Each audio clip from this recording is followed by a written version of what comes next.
It's February the 13th, 2019, and even though it's the day before Valentine's Day, I got some really sweet things from former Senator and, for a few weeks, presidential hopeful Richard Ojeda. Mr. Ojeda came out virtue signaling, once again tweeting about some of the controversial comments made and denounced by the Republican Party, made by Eric Porterfield. I would like to remind Mr. Ojeda, though, that even as unpopular as those comments and Mr. Porterfield is currently, you still probably couldn't beat him in a race.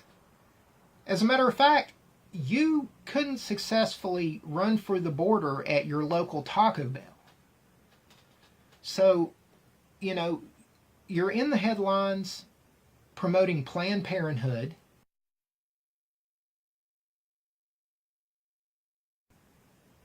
who was founded by and on a eugenicist, racist platform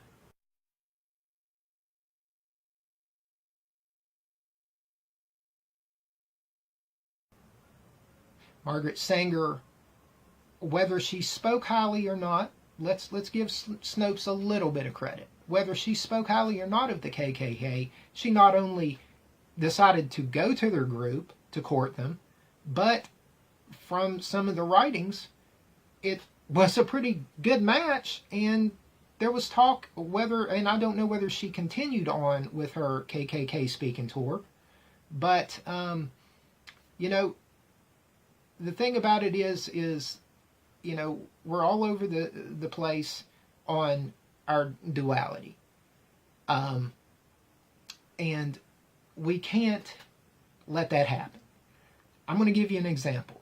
You know, Richard Ojeda, you know, you're promoting Planned Parenthood, but it was based upon compulsory sterilization. Only the fit could breed. There's writings where she literally talks about using preachers to persuade and to keep the members of the Negro population in check if they said, wait a minute, I'm not real crazy about this idea. It's all there. I'm going to provide links.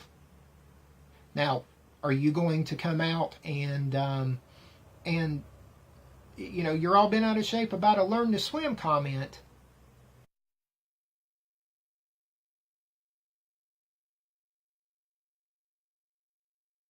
but you're good, bro, with up to birth abortion. You can't have it both ways. You can't do it. You don't move forward that way.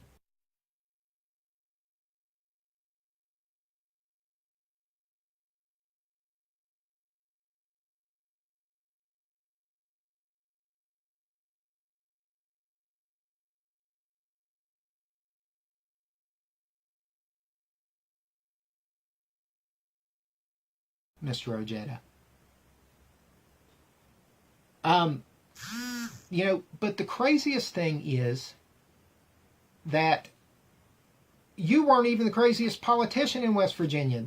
There were 3 others that were crazier than you, and they were Republicans. I'm talking about Erica Storch, Joshua Higginbotham, and Steve Westfall.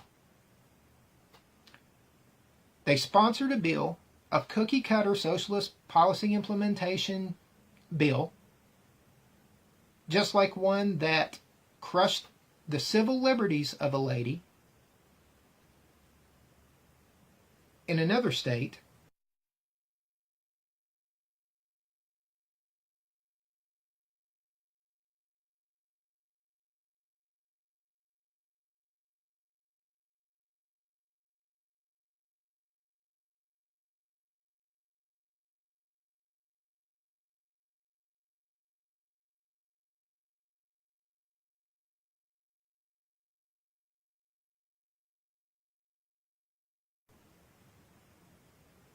for just simply saying no.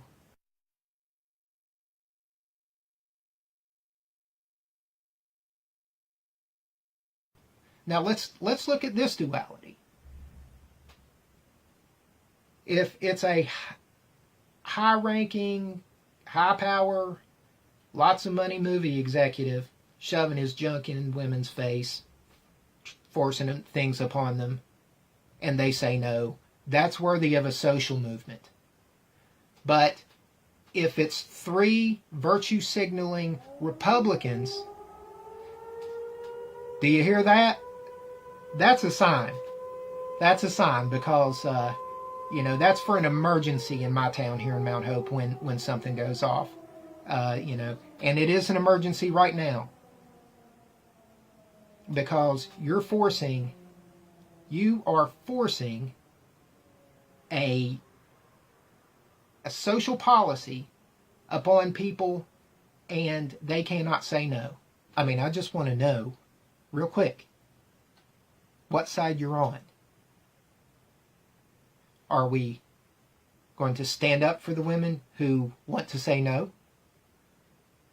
Or are we going to stand up for the open societies,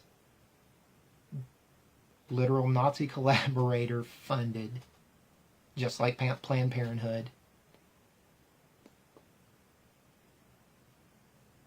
failed policy? It's a fair question. It's not hateful. It's not bigoted.